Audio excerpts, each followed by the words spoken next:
This is a really valuable session, and the questions have come from you. So when you were registering, we haven't got time to go through all the questions, but there were some really good ones this year. So our esteemed panel, look at that, what a motley bunch, actually. So Jon Broome, Neil Earnshaw, Niall Farris, Leslie Hunt, and Ben Walker are going to be taking your questions. And again, one thing we will try and do is thread more time with sort of questions in some of these, off the back of some of these presentations. And even this, we could dwell on maybe one topic.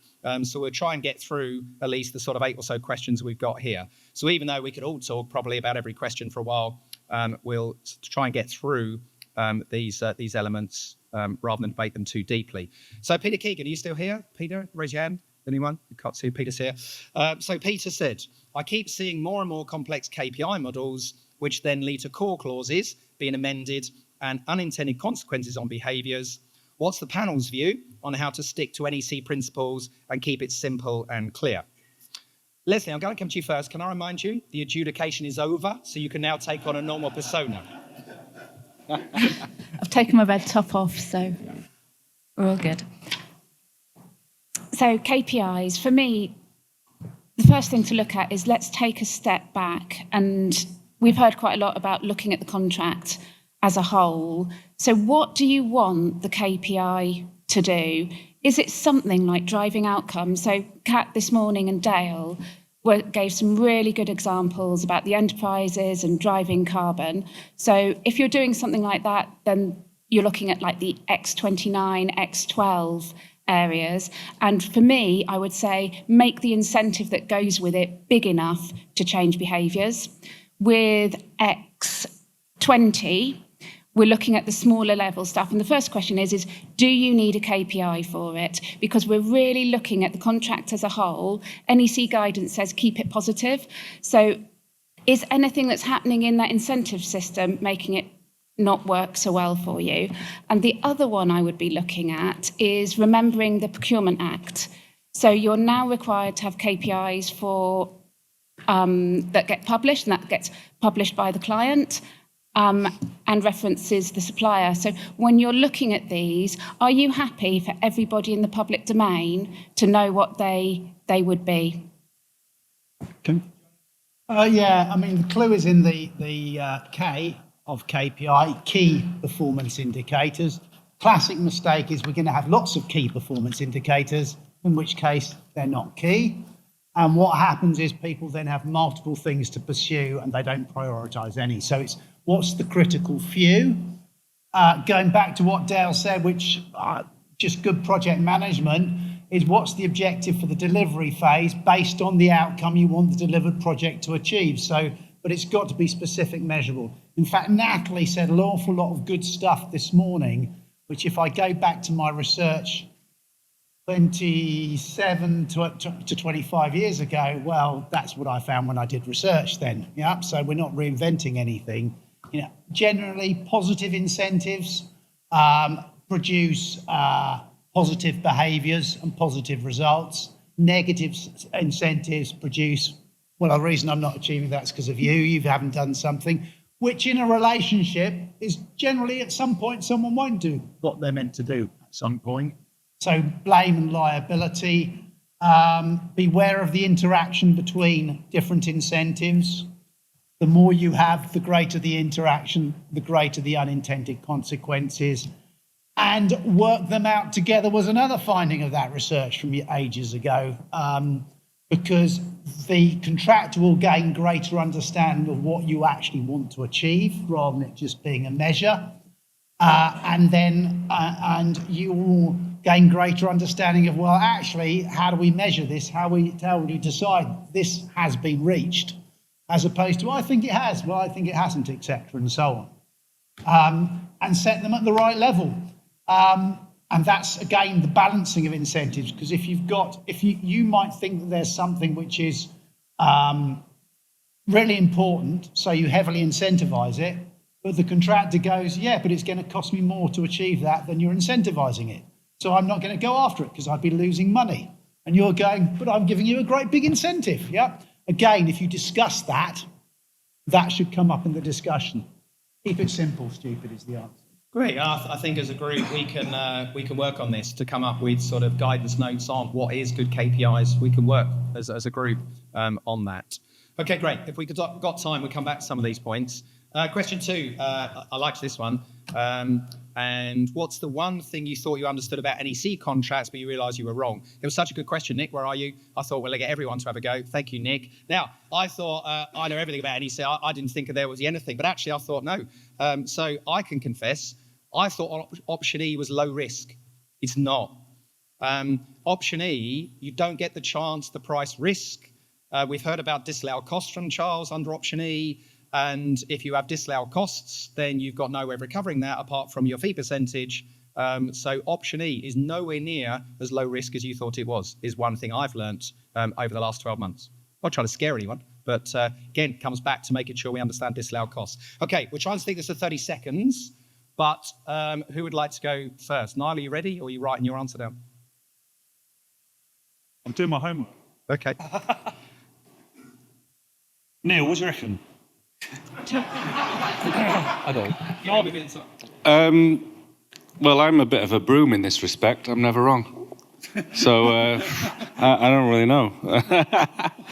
I guess I'm a bit of a fan for the thing that sort of Richard goes on about, which is do what it says in the contract. People, and you know, we all similarly agree that the word collaboration now gets splattered everywhere, just like the word partnering gets splattered everywhere. And you know, I kind of grew up in the early stages of NEC, but not right very at the start. And I did think they were all about partnering and collaboration. And what I realised was that actually, when you go back to the first edition of the contract, there was no requirement to act in a spirit of mutual trust and cooperation.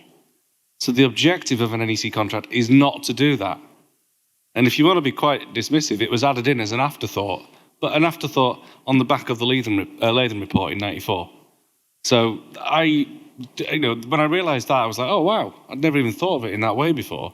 So yeah, we should definitely act in accordance with the contract, but also talk to each other and listen to each other, as Richard would say as well. For me, I've got two quick ones. One is about the costs of adjudication and where they sit in defined cost, and the importance, therefore, that clients do indeed take an interest in records and how they're prepared and captured, and how that ultimately might land on their shores if that isn't. And the second one was key dates, and it's a bit more of an evolving thing for me still, which is what is meant by that, not loss but cost that can be passed or retained from the contractor in the assessment of the amount due, and the difference there between cost and what might be otherwise prolongation costs, which I don't think qualify. So I think there's still a bit of, and I think actually Glenn, yourself and Rob Horn did an article on that as well, which was very interesting. So. Yeah, I did too. Yeah, we did. And even then, which is in Jon's book. Yeah. Do we know the answer yet? Okay. Yeah, I think even in the article, there were still elements of it that we said is, okay, would this be included or not? So 30 seconds, Jon. That Martin Barnes said projects don't fail for novel reasons, they fail for the same boringly repetitive. Applying that to contracts and switching it around. Contracts don't succeed for novel reasons, they succeed for the same boringly repetitive reasons. Yet we enter into a contract with poor scope. Contractors' price is too low, we know that. We haven't got an empowered team wherever they have to refer upwards to the client. All these things, which just we know won't lead to a successful contract, yet people still do it. And I thought, when I started, I didn't realise people were that dumb. Because we all know that. It's so frustrating. There's no link here from that. I'm now going on to Leslie. There's no link. For me, when we look at NEC contracts, they're a suite, they're standard, we think they're all the same. But I find that, so I'm a consultant, so I spend a lot of time with the PSC. And then when I come and do my real job, I'm using the ECC or the alliance contract or the term service. And what I find is my ways of working that I just assume is just the way we administer things, because I'm in PSC land, are actually very different in the different contract options. So for me, it would be, if you are changing contract type, just check what you're doing. Was there anything you didn't know? Yeah, look, the one I'm going to bring up is it always shocks me that people forget what their role is within the contract, and and the difference between the client's responsibilities, the contractor's responsibilities, and the PM's responsibilities, and it reminds me of a big super sewer project we did, and I've got an aggressive tier 1 planner at the back there that we were working with, and we were struggling to get an accepted program. And the makeup of the team was eclectic. We had a CFO that was an investment banker. And that's not rhyming slang. He had never done an NEC contract before, and a little plug for Glenn. We were struggling to get the collective understanding of the contract, and we're in a place where we could have ended up with months of a program not being accepted. So we get an independent expert in. Neil wasn't available, so we got Glenn. And Glenn ran a session, and there were several kind of wake up and smell the coffee moments. And if you've had a session with Glenn, he can deliver them. And I watched this CFO, the light bulbs going off. And and then next month, guess what? We got an accepted program, which is so critical to actually keeping these jobs on track. So it still shocks me today, but that's kind of like a standout example.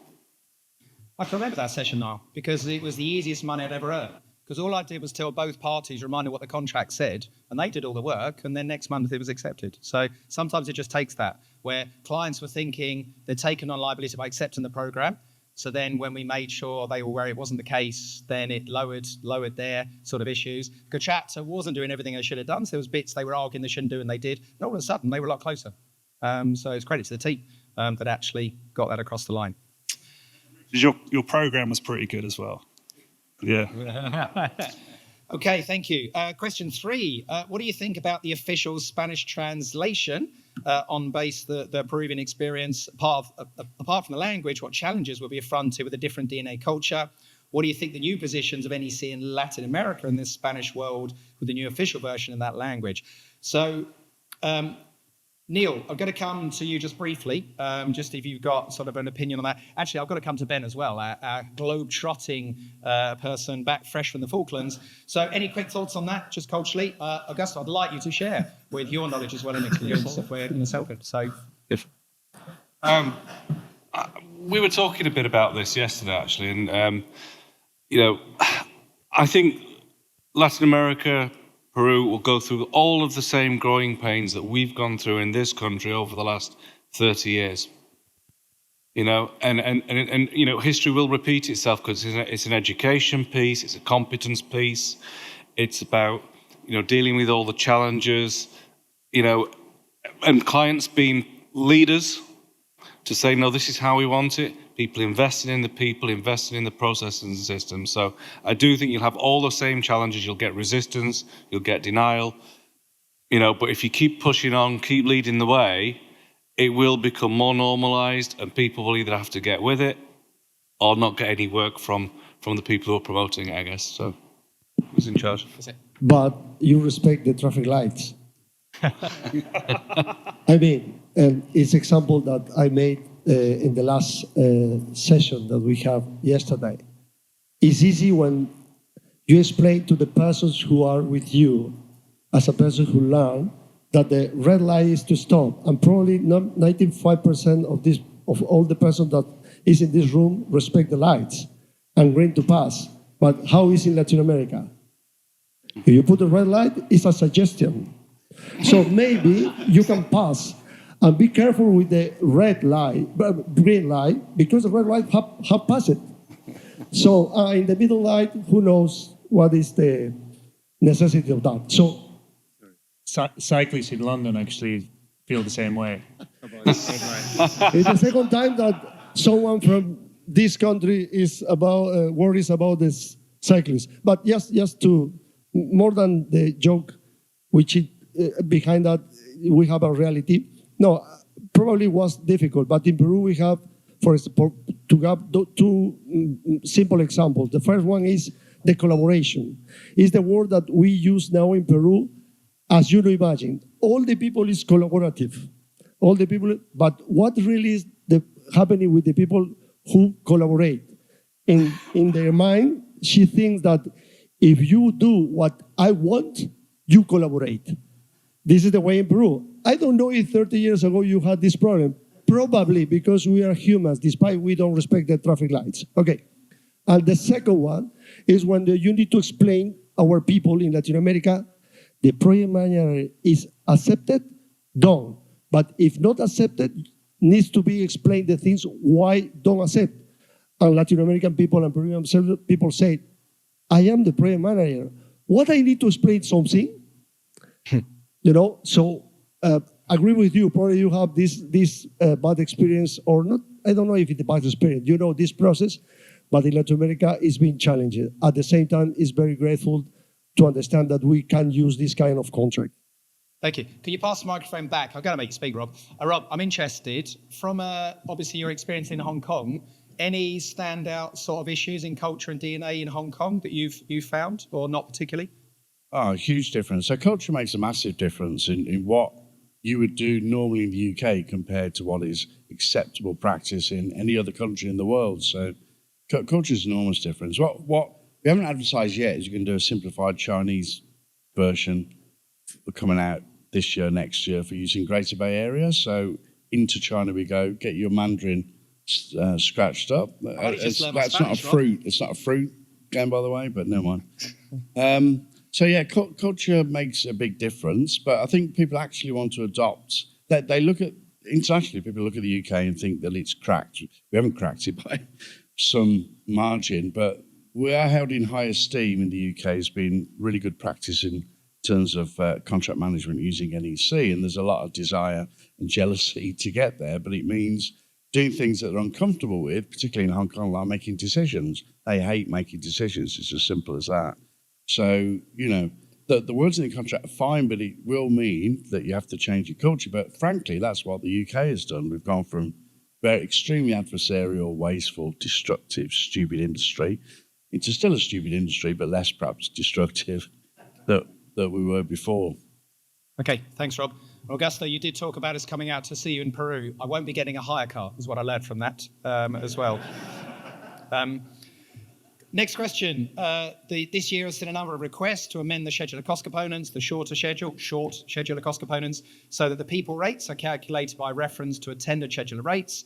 Has the NEC overcomplicated the calculation of defined costs, specifically in relation to people, by requiring an assessment of actual costs where the market otherwise generally accepts the use of rates when calculating people? Is Ruth here? Ruth Gibbs, used to ski, I can't remember. Leslie, any strong views on this one? Yeah, I think it depends what you're trying to do. One of the best things about NEC is that it's flexible. And what that means is that sometimes some rates are going to be more appropriate, and sometimes a way of calculating it more specifically is going to be more appropriate. If you have got an industry, and we've heard quite a lot today about how the margins are really small and how to make and deliver outcomes. If you've got an incentivization mechanism that is dependent on putting money behind incentives, if you do not have really clear cost components with real actual costs, your incentives are not going to work particularly well. That said, if you've got really, really complicated ones, say, for example, for offshore rates, and you've got lots of different businesses with their costs in different pots, that's where it gets really, really tricky. And then if you're at tender stage, are you assessing somebody's business model, business operating model, or are you assessing the value that they're going to provide to the work? So it's just really complicated. Thank you. Can you pass the microphone back? I've got to make you speak, Rob. Rob, I'm interested, from a culture and DNA perspective, do you need a KPI for it? Because we're really looking at the small-level stuff. And the first question is do you need a KPI for it? Because we're really looking at the contractors as a whole. NEC guidance says keep it positive. And what that means is that sometimes a way of calculating it more specifically is going to be I agree with that. I think it creates a level playing field. It is a set of rules.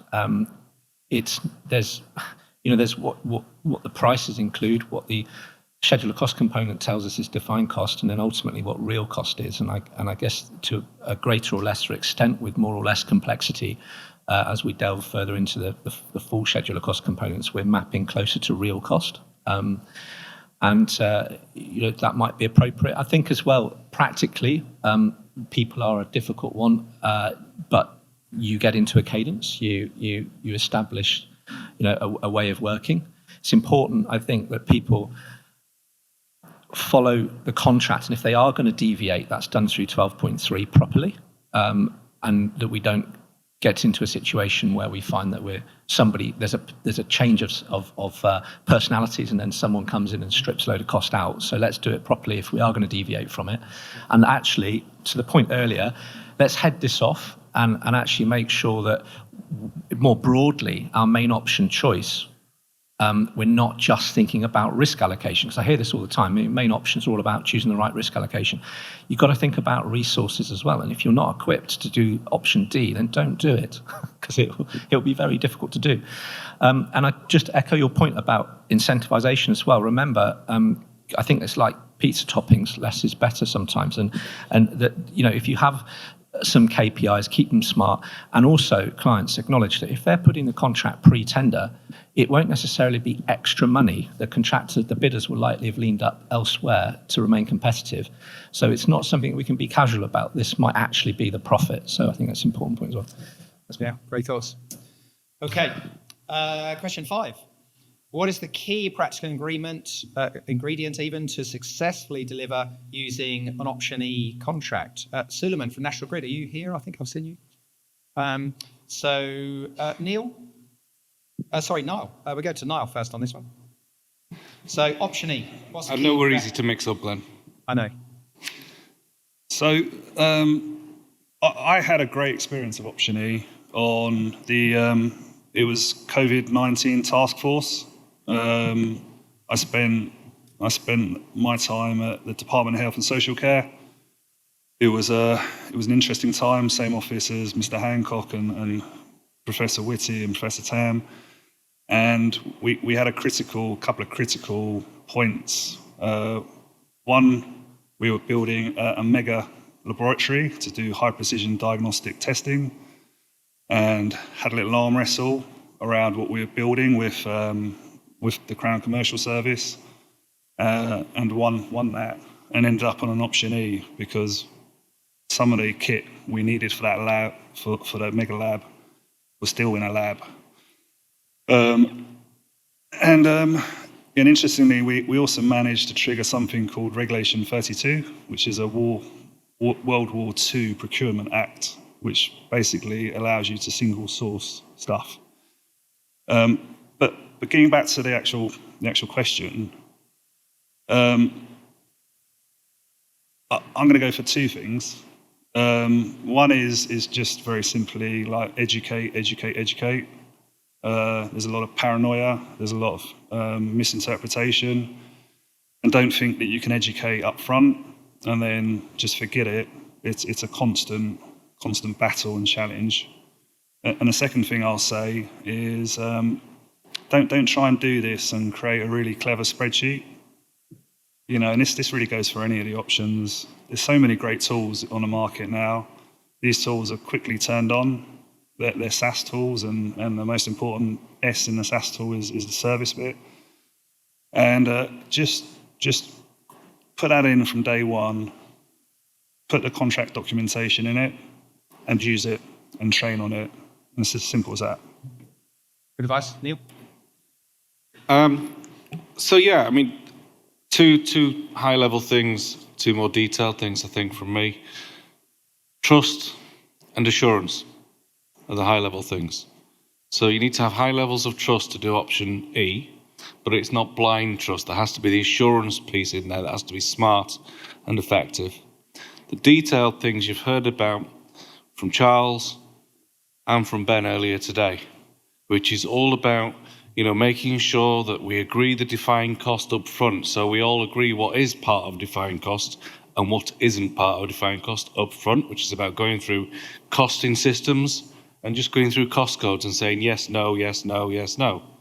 Pretty straightforward exercise. Do it up front. Regular assurance throughout, and records. Make sure the records are there to underpin it, so when it's challenged, the evidence is there to support it. Okay? So yeah, that'd be my take on it. And a lot of these answers are just very simple, very obvious, but they're not obvious because people aren't always doing them. So it's good to check in and just see what should we be doing in these situations.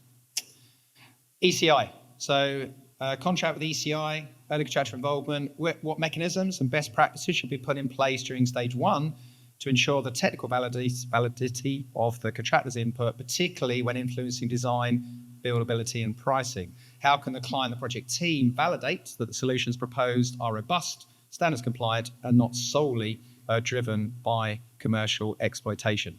Jon, you can pick up on that one. Yeah, I mean, early contractor involvement kind of implies that a partnership, cooperation, dare I say, collaboration. Yeah, Neil swallows. Yeah, that's all right. It requires an intelligent client, yeah? So, as one of my favourite expressions, if you don't stand for anything, you'll fall for something, you'll fall for anything. So, the client side should have an idea of what things should cost. They should have an idea of whether this is a feasible solution. They should have an idea of risks and everything like that. That's the first thing. So, competent client side.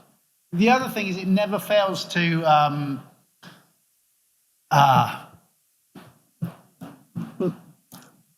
disbelief I see when I see early contractor involvement, and it does go back to this collaboration. Oh, we'll just collaborate and sort it out, rather than you define stuff in the scope document for how are we going to actually agree the prices for stage 2?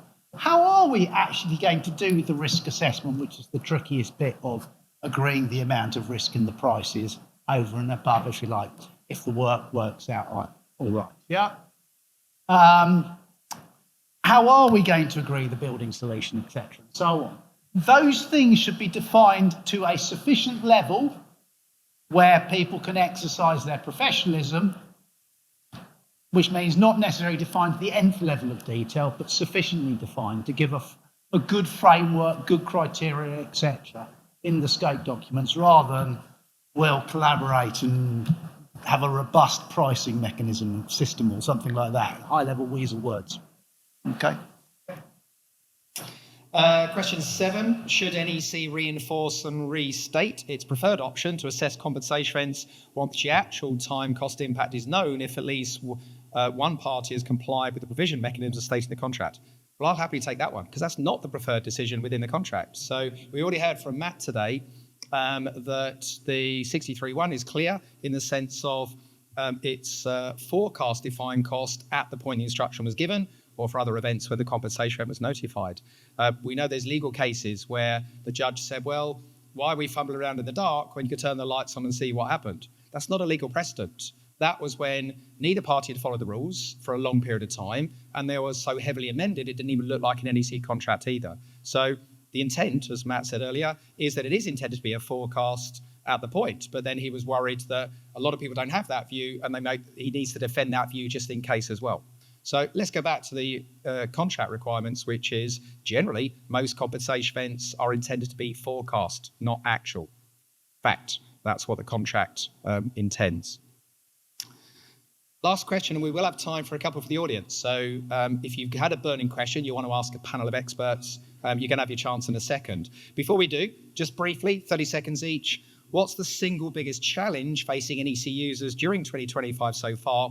And will this change in the next 6 months, the remainder of the year? That was from Sarah, who couldn't be here today. We'll start the firing this time and come back. So Leslie, biggest single challenge facing NEC users? I think everybody mentioned it this morning, it's the skills shortage. And I think it's going to get worse. So we've got people who are changing sectors as the markets shift. We've not got enough people, and we've not, and the type of people we've got, we need lots of different kinds. So, and I think it's going to get worse. But here's really good. There's lots of good scaffolding around us. There's lots of people here to talk to, and all of your projects should be learning environments. And if you wanted to bring a trainer along, even better. John? The pressure to proceed and make progress when we know that the critical success factors, the things I mentioned earlier, are not in place, and therefore we're undermining our chances of success. I think this year, perhaps more than ever, we've got quite a lot of additional guidance. We've got a change in procurement law. We've got the new FAC or FAC contract, TAC contract. I feel like I could do with a bit of clarity about where we might use those versus the framework contract we've already got, the alliance contract. So I think there's a lot of choice there, and I think just letting the dust settle on that and knowing what to use when. So perhaps a relook at volume 1 of the user guide. Yep. Boringly, I don't specifically see anything that's relevant to 2025. I think all of the issues we've just mentioned are perennial issues with industry. And I do think, the bit I see that is just always there is that, we just don't invest in the people in terms of managing them well, managing our teams well, making sure they know what to do and what not to do, and then making sure we don't just do the training at the start, but we monitor it throughout. We coach, we mentor, we put corrective actions in place. And it is management. There's a lot of people call themselves managers who are not managers, they're shufflers. They shuffle stuff from one place to another. Yeah, that's pretty easy anyway. In fact, AI can do that, so you don't need people doing this. Management is more than that. Management is about people. Okay, and that's the thing that I think is that if we could sort that out in our industry, we would have fewer disputes. People would get along better, we'd get better results, contractors would make more profit, clients will get better outcomes for the projects. So, mine won't be very technical, this clause, that clause, but mine will be, I think we live in a world that's increasingly adversarial. We have global leaders trying to beat out of each other, and we're in very economic hard times, and it all casts a shadow, and the shadow's real, And I was reflecting on the cost component and kind of cost verification bit. We've got consultancies going in and steaming in, disallowing costs and creating, war between clients and contractors. So I think, we need to embrace the spirit of mutual trust, cooperation, and all we need is love. Okay.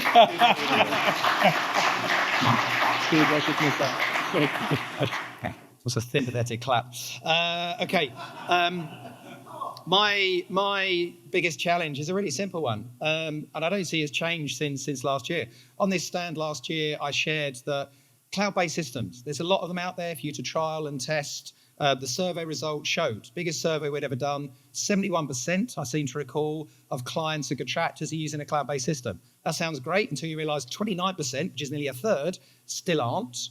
32% are using it between contractors and subcontractors. So over 2/3 are not using a system to help manage the flow of communications between the parties and help particularly subcontractors to follow and administer the correct contractual rules. So that's the biggest challenge. If we're going to insist on not using the best tool to help manage that flow and avoid disputes, create clarity, then we're causing our own problems. So let's change that. It's, who still's got a Nokia 6310? Anyone? Okay, we've all switched to smartphones. So let's all switch to smartphones, which is a cloud-based system. Trial a few, see which one floats your boat, and use it. Okay, we do have time for questions. So we've got time for a couple more. So one in the blue in the middle there. So questions from a couple of people. Got time to go through? Hello, Ryan Patrick Thomas at Mace. I hypothesise that Z clauses are getting worse. Every new contract I see seems to have more of them year on year, and they're more intense. Would the panel agree? What do you think the impact of is this, and how do we return to standardization as an industry? Ben? I completely agree, but they're not all bad. And I think it's useful to see them in three different categories. Boilerplate stuff that's fairly benign and doesn't affect the day-to-day project management. Constraints that are necessary because they can live in the scope. And the third kind are the kind that affect the actual operation of the procedures, our day-to-day beloved compensation events, early warnings, that sort of thing. Those that we have to be careful of. And to quote Peter Higgins, I think we should start with the mischief, have a statement of the problem, then design an approach, a functional specification for the clause we're trying to write to fix the problem. If it is a clause, perhaps it's more guidance, or perhaps it's an entry in the scope. And then the third thing is to then attempt the clause. And if we were to require that of legal support, and clients were to document that and share it with the supply chain, I think everybody would stop guessing and they'd have a much clearer idea of what to do and how to, and very quickly perhaps people would point out that's not necessary. Yeah. I thought this earlier when we talked about Z clauses actually, that every year we basically say somebody should do something about this and nobody does anything about this. Now, where do they start? Where do they originate from? Well, the brown smelly stuff, because I'm from a water industry background, without mechanical intervention, brown smelly stuff always goes in one direction. It starts with the client and it goes through the supply chain. So we have to start with clients, who I think the reason we end up with so many of them is because many of them are risk averse, many of them do not trust the teams to manage the contract, and many of them do not manage their legal advisors who produce them.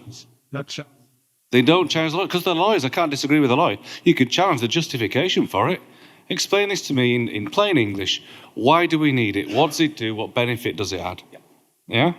So that's where I'd kind of start. But equally, let's kick everybody while I'm at it. As I said, the brown smelly stuff comes downhill. So then it goes to contractors. And what do? Do they just pass them on? Yeah, they do. But then they add a whole load more on top of it. Yeah, there's a very important building not a million miles from here. Very important. One of the most important buildings of the country. And the Z clauses are horrendous. Yeah? And I've got a client who's fallen foul of them and taken a real hit in the pocket as a result. So, we all have to do something. We all have to play our part. Okay? Can you legislate for it? I really don't think you can. But, we can keep just going on about it. But we really need clients to be able to take hold of the problem and then do something about it. Because clients lead, industry follows. Okay? It's interesting. I said we get to see a lot of contracts because we're doing, different training bespoke sessions. I'd actually say they're getting better, marginally. You might be unlucky on your ones. Not massively, so it's not like, oh, what's your problem? Clearly, we've had a Z Clause of the Year award. Eventually, I'll stop doing it, hopefully. I think they're marginally improving. I see more better ones, like Ben said. There can be some good ones. So on the whole, I think we are getting slightly better, still not quick enough. And the trouble is, whilst it's easy to say, well, don't sign up to that rubbish, as Garrett said earlier, there's always one idiot who is willing to. And then all the rest of us who said, no, we're not going to sign up to it. If one does, well, that didn't do any good then. And now we've got low turnover. We really need the next job, so we're going in tighter. So, yeah, talk, communicate. We're doing it in the group. Call it out, challenge it. That's all we can do at this stage. There was a question behind you. Yes, I'll say take this one next, and then over there. Hi. Hello. Jim Tregarth from Balfour Beatty. Mine is probably more about a specific clause, which, apologies if it isn't quite the forum that it's meant for, but it's around the changing of a decision clause and when that would come into effect. Because I know decision isn't actually defined in the contract, and we've had a couple of arguments, or discussions, should I say, around what was a decision, is the decision a compensation event, and is the change to that decision a compensation event if it's to ask them to finish the works that they should have finished a little while ago, because does it actually impact on their defined costs? It was just around what is a decision and what makes a decision. Great question. So the purpose of 60.1 is a bracket 8, change of decision. Anyone want to take that on the panel? John? Yeah, Rob Horn I don't think is here today, but he's a contentious lawyer who loves an argument, and we had an argument about this. It's a compensation event. It's not, but there's no express provision in the contract for any change decision. So our argument was, well, what does it apply to? And Rob's initial view was it could only apply to a clause which had the project manager decides or makes a decision in it. Yeah. And my argument was more broadly, I think it's got a broader interpretation. It's anywhere where the project manager potentially says, actually, you've come back to me and shown that I've made a wrong decision in accordance with the contract. Yeah. Because otherwise, the alternative is, well, okay, I know now you've demonstrated to me I have, but I have no authority to change it. So we've got two means of doing that. One is we get a supplementary agreement between the client and the contractor to change it to what it should have been, or we go to the adjudicator to review our decision on something we now agree on, which isn't a dispute now, and we pay someone to change the contract on something we agree with, which is clearly stupid. So it implies that the project manager and the supervisor can change their decision to suit. Now, the net result of that was, I think, Rob Gerrard, I can't remember, you got involved in this somehow, and then you passed it on to Peter Higgins. And Peter Higgins made the boom argument, as my daughter would say, which was it includes the words "and the supervisor." And nowhere in the contract does it say the supervisor decides or makes a decision, and therefore it's got to have that broader application to any decision that the project manager or the supervisor makes where it's demonstrated they made a wrong one. Yeah. Okay. Hello. I also believe there's support in both Eggleston and Keating for that interpretation of the contract as well, that it applies to any decision potentially. And yeah, there's no express provision, but there's a remedy for the breach. So as I call them, binary project managers, the one who think it's all just black and white, will go, I don't have the power to change my decision. If you want a different decision, go and speak to the client. The better project manager will advise their client that they think they have maybe made a wrong decision at some point, and that maybe it'd be a good idea to change it. But that has to be, as John says, through clause 12.3 as an agreement between the client and contractor. So, but equally, somewhere in the past, I read something of why should you take advantage of a mistake? If your decision was flawed, why should you take advantage of it? Yeah? And if you are a consultant project manager, if your decision was flawed, you're subject to a negligence claim potentially. So maybe you should change your decision. Gets worse. And yeah, exactly. Last thing to pick up on that as well is, of course, when we're talking about project manager changes decision, let's say they change their mind about a compensation quotation, it can only go up. Because you can only change, it only says you can only lower the total prices when the contract expressly says that you can and you can't in that situation. So it's only when they admit they've undervalued it and it allows you to then increase it. Otherwise, you'd say, I know it's wrong, we'll have to go to dispute process to overturn it. So that's the intent. There is one last qualification. That is the generic reason for not accepting anything is the contractor did not provide sufficient information. So here's my quotation. Where's the backup? I'm not accepting it. Oh, here's the backup. Oh, all right, now I accept it. Yeah, that's not covered by that compensation then. Thanks. We'll leave that. So 2 very quick questions. We're just going to squeeze in the last ones. Hi, Mile. I represent ECS Associates from South Africa. Interested in all of these issues that you have in UK, we have in South Africa, and same thing, different place. Anyway, question that I would like to ask: a project manager manages complex project, many contractors, and you have a lazy contractor who applies Stalingrad tactics, notifies, provides, informs, and it delays. There is no clear remedy for that. Therefore, now project manager is on a back foot. Maybe there are delay damages, but it's too late because other contractors will cost more, so on and so forth. Practical tips how to deal with that. Damages as well. Panel, you go. Too late. You already in a contract. I mean, it sounds like an absolute disaster. The entire contractual machinery is broken down at that point, hasn't it? How do you manage it when you've got an uncooperative contractor who's lost interest? As Glenn says, damages, if there are damages in the contract, should motivate them. And ultimately, you're really only left with trying to go to dispute to get them a decision to try to force them to carry on, or terminate the contract. You know, there's no secret to that. There's no sort of magic wand you can wave when it gets so bad. My question would be, how did the client team allow it to get that bad? Why wasn't earlier intervention taken? And equally, why did they let it go on for so long if they weren't getting the improvement and the change? Rob, final word? Just a quick comment then. Despite the fact the adjudicator got 2 decisions wrong today, that's okay, never mind. But just say thank you again. It's fantastic, and I've really enjoyed it today. I'm sorry I haven't been for a few years, but there you go, I've been stuck in Asia. But 2 bits of the contract that annoy me: 60.18 and X22 needs some refinement. But what this group does is really important in the evolution of NEC. So let me tell you, there's no plans for NEC 5 right now, but there are plans for some amendments next year. So if you're minded to very kindly put together your thoughts on mischief, which is the correct word, and then possible solutions, that would be much appreciated. So albeit they're a pain in the bum and they don't say thanks again, blah, blah, blah, it truly is appreciated. What you do is very important. But all of that, I mean, to me, the contract is 90-something% perfect.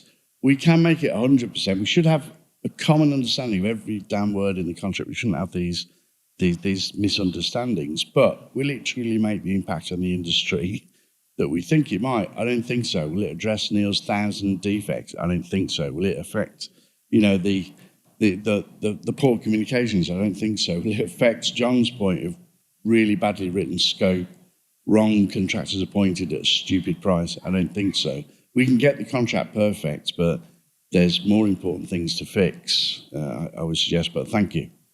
Thanks, Rob. Okay.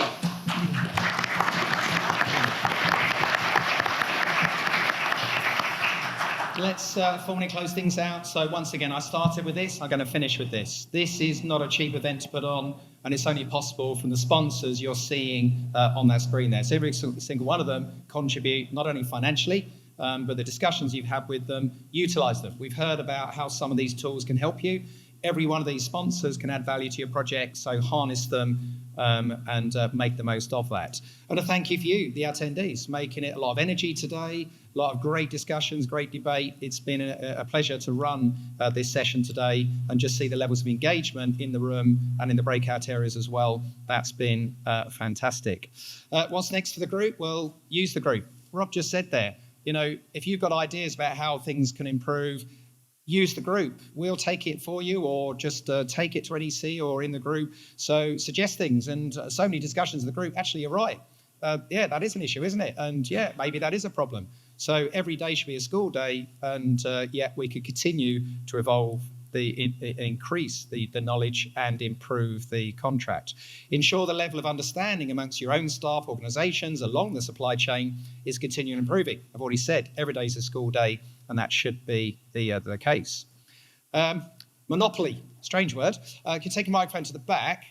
There is an award of a Monopoly construction game, and I think Digital Beehive, have you drawn a winner? Okay, so can we, do we have a drum roll? Can anyone do a drum roll? And the winner is Turson Eden of Murphy's. Is he here? Hey! Well done.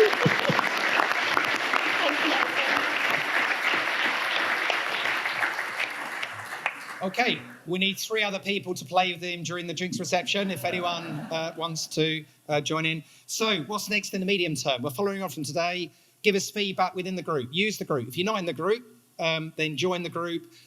Let's have even more debate. There's great stuff going on in there. So share experiences. Use the LinkedIn group. Use its power. Put points of debate in there. People love a survey to answer. And it's really relevant and credible. So use the group more. Watch out for announcements within the group to when the videos will be available, 2 to 3 weeks or so. Dan, thanks again for his team. They've done a great job today. And again, the quality of last year's was excellent. This year's, so within the 2 or 3 weeks, we'll have excellent videos for you to go back over from today. Look out for the Glasgow and the Leeds conference announcements. Glasgow will be later this week. So look out for that. If you've got colleagues based in the local area, We're heading up to Glasgow, as we said, on the 23rd of September. So that's the medium term. The short term, well, this is always my favourite slide. The bar is open.